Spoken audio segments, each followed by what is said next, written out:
Hello, hello, hello, beautiful people, and welcome back to another live experience with me, Leah C. Murphy. I am thrilled to be back with you, and you might be thinking, oh man, Leah has not been around for a little bit. We wonder what she was doing, we wonder what's going on, and that's fair. The Career and Care Summit was on March 21st, 2026, right? So that just happened. And we talked a lot about so many important things. The summit was phenomenal. It really killed the game. The truth of the matter is, I was absolutely exhausted, and my team was exhausted from navigating the Career and Care Summit because we put so much time, effort, and energy into building what we know was an amazing experience because we got to be there and we heard from people. But in building that amazing experience, we had to take a break. We had to take some time away and really get a sense to just relax, recover, recharge, and then to listen to all of the feedback, all of the comments, all of the DMs, all of the survey results. Like there was just so much to go through. And it was so gratifying and heartwarming in so many ways as a human, just to hear people's perspective and what they took from in the room, and being in this intentionally created space. But then we also had to figure out, what are we going to do with all this information? What are we going to do next? So my team and I have been in the background really just managing all of that so that we can bring you an even better lineup of podcast guests, service offerings, career gems for the journey, newsletter, all of the things that are going to be positively impacted by all that we learned from the summit and the chance that we had to rest and recover. I try to put my money where my mouth is. I actually gave my team a week off paid after the Career and Care Summit because I knew that I needed it. So I knew that they had been working, just as hard as me in order to bring this to life. So that's what we did. So we made that happen. So we were out of commission for a little while for that. Then, quick story, more information than probably, I love a little TMI moment. Spring break happens, right? Traditional kind of spring break season. Many of you will know that I am a mother. I am a mother of three beautiful humans that had spring break. And we came from the summit to a week off to recover right into spring break. And I thought, okay, we'll roll into it. This spring break was different. It was completely different for me and for my household. I went from, kind of a traditional mommy spring break where me and my children just kind of explore and we take an opportunity to hang out with one another, play games, chill, just enjoy ourselves. Maybe we do a couple of outings, to it being a full-on auntie spring break. So I had my three children, who are obviously always around. So we know what that feels like. And then I said, why don't we make it more interesting? Why don't we make it more interesting? I added four more children to our spring break vibes. So four more children, all of my nieces and nephews who actually came and spent spring break with us here at our in Philly. So we are navigating seven children in the household, and I completely miscalculated because I was literally the only adult in the household most of the time. I had a couple, my husband jumped in, my father jumped in. We had some support, but the majority of the time it was just me as the only adult in the household. And we had children as young as 3. My nephew, who is 3 years old, joined us and get to stay with us. And then we were as old as 14. So we had the full range of toddler to adolescent to preteen, all the way up through teenagers who were in the house. And we had a blast. We had a crazy, messy, wild, loud, complicated, snacking, outside, inside, up and down, great time. It was phenomenal. But that was another week that I basically had to step from being away from going live in order to be able to do that and to be really present with them. And I don't regret it. That was absolutely what needed to happen.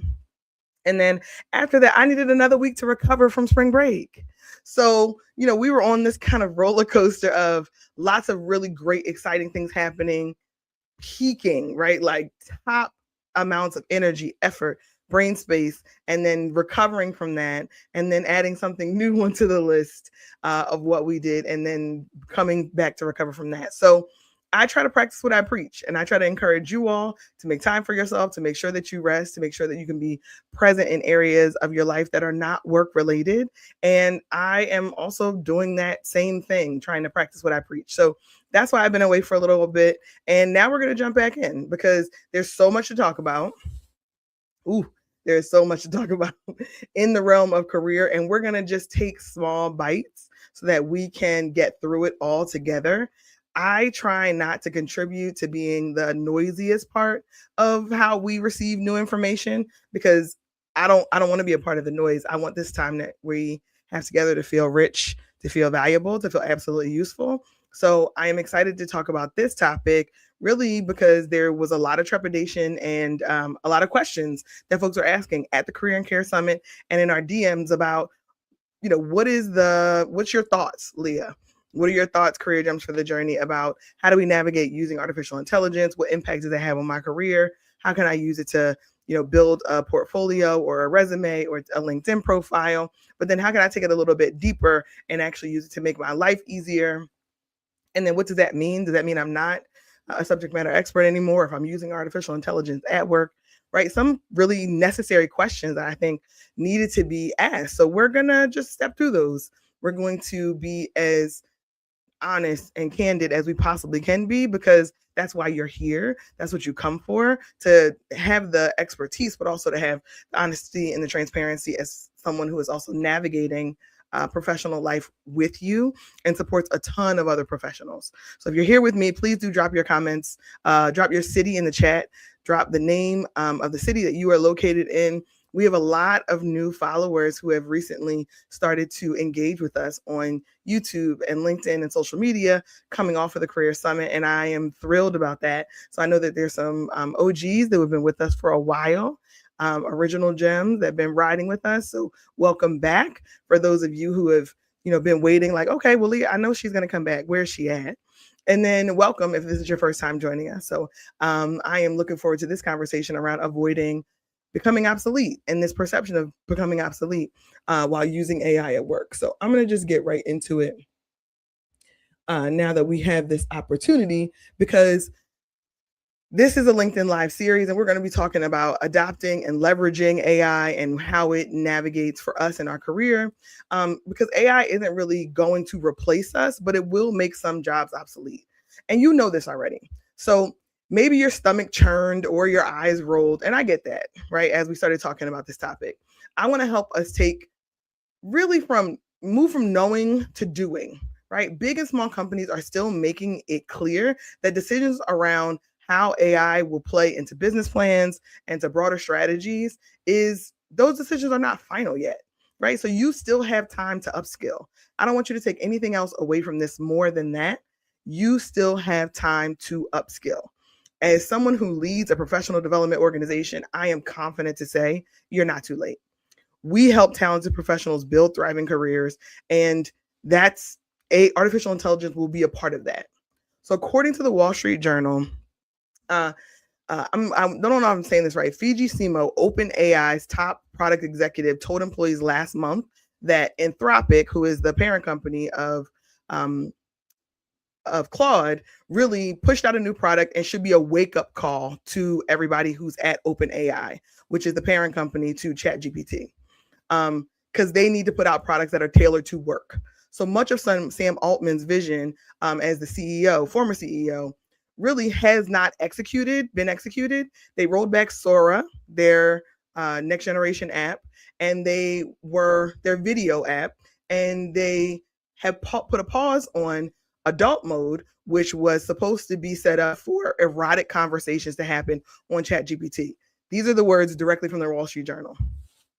So now the reason why I share that is because they are trying to attract corporate customers over at ChatGPT, followed by a disruptor in the industry in Claude. So that means they're still developing as the companies who are putting out this software, putting out these tools, where it's going to live in companies and how it's going to show up. So you still have time to upskill. You're not behind. And I think now is the time for us to just get into it.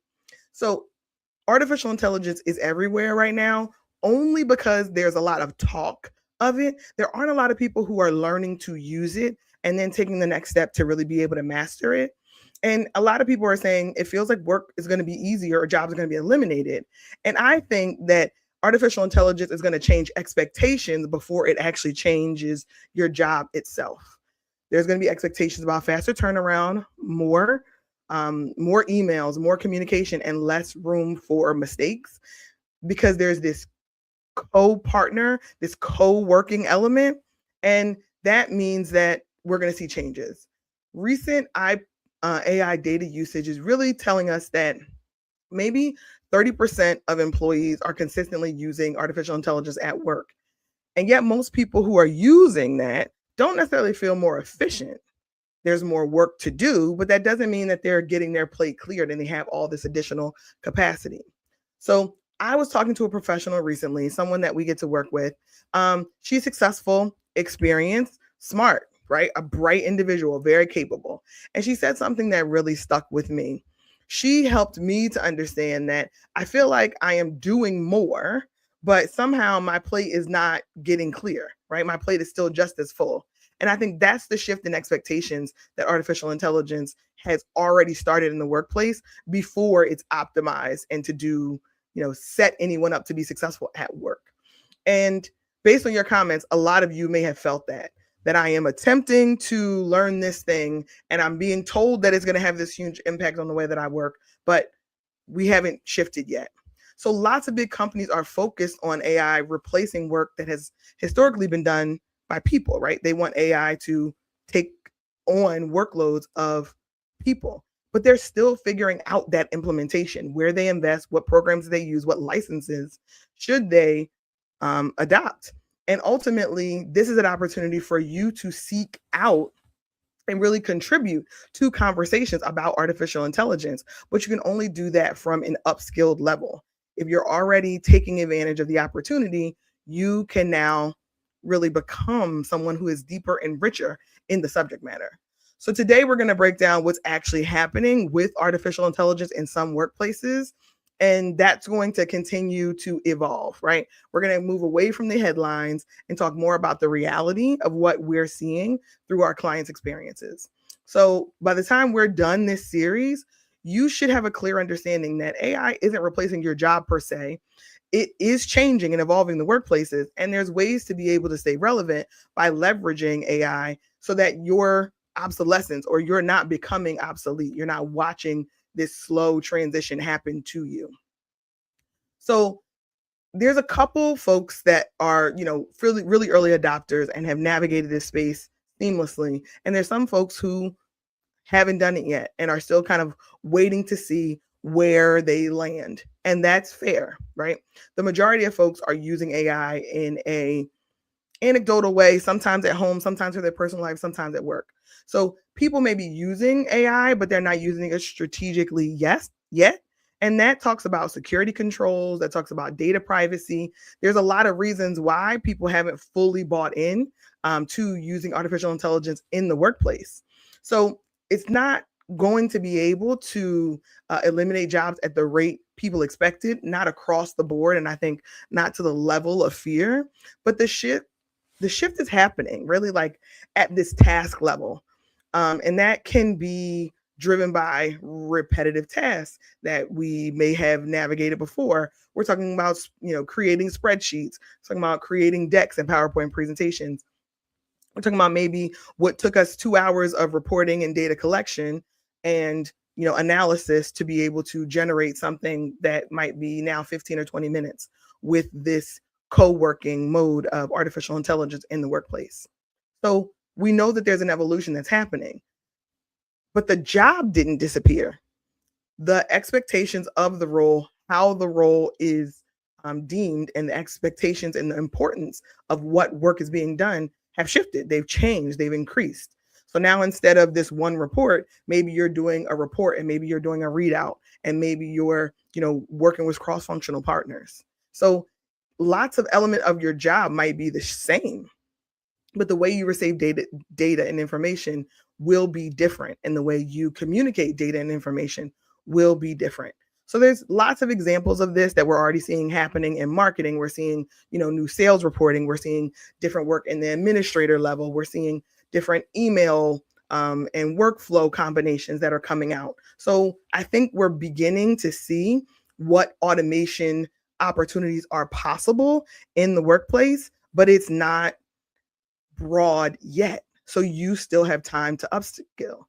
It's not necessarily going to give you all the time back, artificial intelligence. It is going to require you to be moving differently through the way that you do work. And that may be really helpful and productive for you, or it may create more expectations, higher expectations in quantity for you. Because the work doesn't necessarily get removed. It just means it's done differently, or expectations of productivity or expectations of velocity and production may increase, or it may give you more time to do things that are very human centered that you didn't have time for before. So a lot of people may be in this gray area where they're trying to figure out what's next. So we want to make sure, and we've talked about this before, that you are just comfortable and making an attempt to use AI.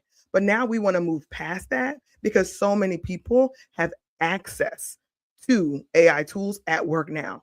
So we'll say 80+% of companies are currently licensed to use and have AI operate at work.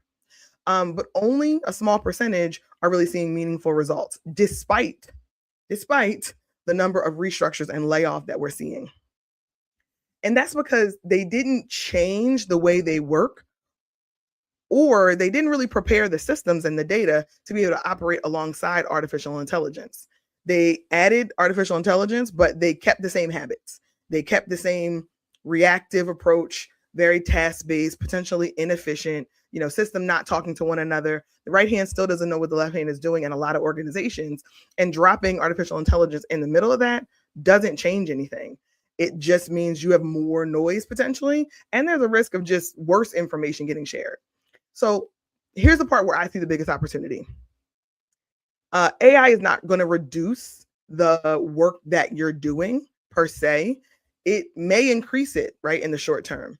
And when I think about the work that a lot of folks are doing, it brings up this employee sentiment that a lot of employees, even 77% in some studies, feel AI is increasing their workload. And that's because a lot of people who are implementing AI in the workplace are not actually competent in it themselves. So think about that. That happens all the time. You have this new thing, somebody go learn the new thing. Now, until everybody knows the new thing, it's just more work. So it just sets an expectation that work should be increased, will be increased, but it's not necessarily easier yet. So we want you to get to the point where you actually feel like you can leverage it completely to your benefit. And we want you to be faster and more efficient, but we actually want you to feel caught up. We want you as a leader of people in the organization to feel like you have the capacity to move and learn the tool yourself so that you actually know how to incorporate it in your strategy, right? In the way that you work, in the way your teams work, in the way that you collaborate together. So oftentimes this kind of puts people into two buckets. There's two types of professionals: those who are really working actively to become more effective and upskilling, and those who are kind of waiting on the sidelines to see if it's worth getting in the game. And I believe the difference between those two groups, those who are becoming more effective and really trying to operate at a higher skill level, upskilling, and those who are falling behind, is really this intentional effort to upskill and this layer of strategy that goes along with upskilling. It really allows you to work differently. So AI could add trillions of dollars in productivity globally. And we see all this very splashy news in the headlines. And some of this is driven by some of these AI companies are just overinflated. They're raising money and they need the story to be grand. They need the story to be significant. But when we actually see what's happening in the workplace, there's a chance for you to still upskill, right? And you can drop it in the chat that you would like to learn AI strategically, because that's exactly what we're working to build for you in our workshop. In our AI workshop. So we will cover AI workflows, time-saving systems, career positioning, reporting. We'll talk about it from a marketing, from a finance, from a procurement.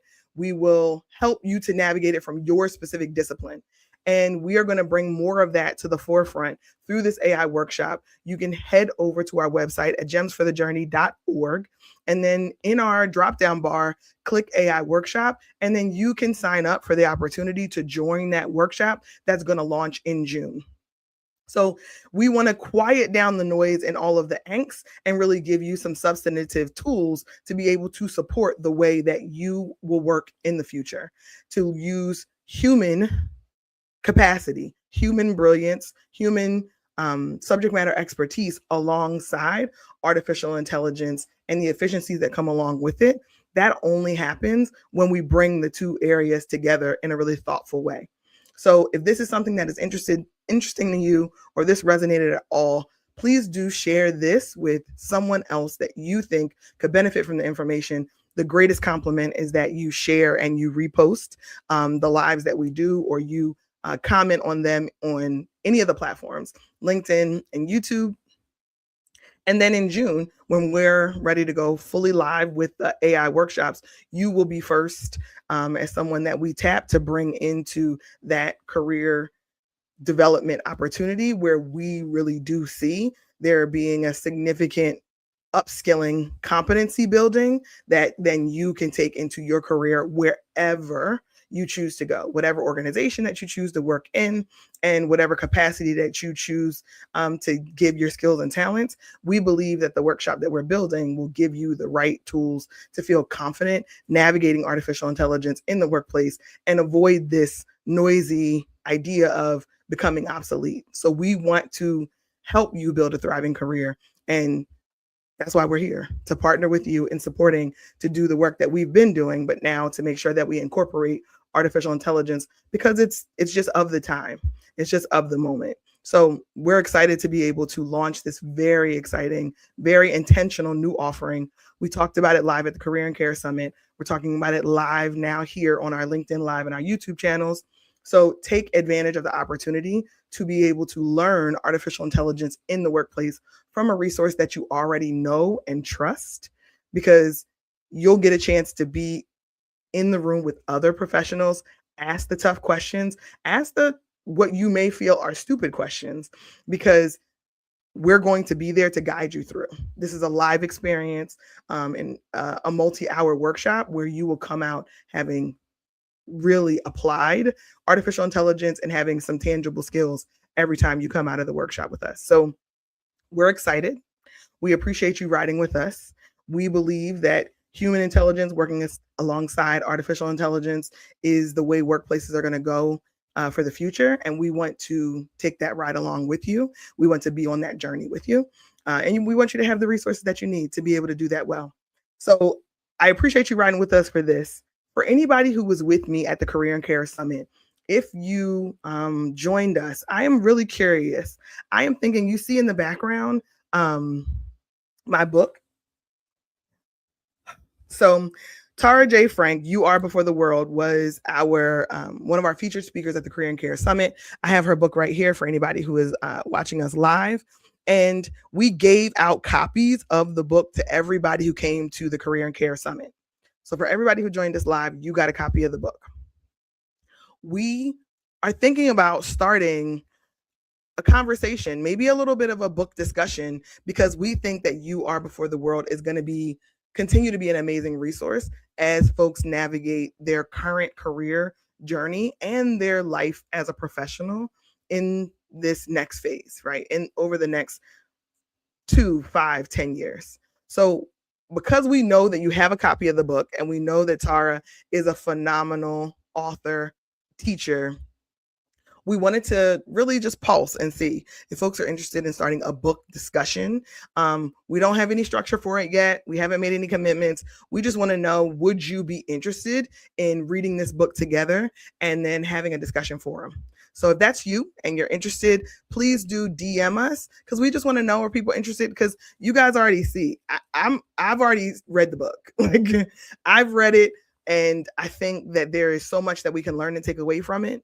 And I wanted to know if this community wanted to be a part of that kind of discussion together. So if you're interested in being a part of that, please do DM us directly or send us an email at info@gemsforthejourney.org. That's info@gemsforthejourney.org. And just say book club, and I'll know what you're talking about, and we'll see if folks are into it. So until the next time that we're together, I appreciate you riding with us. Make your journey work for you, and we'll see you on the other side.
So this is going to be hilarious because now all of the things in my house or on our live are freezing, and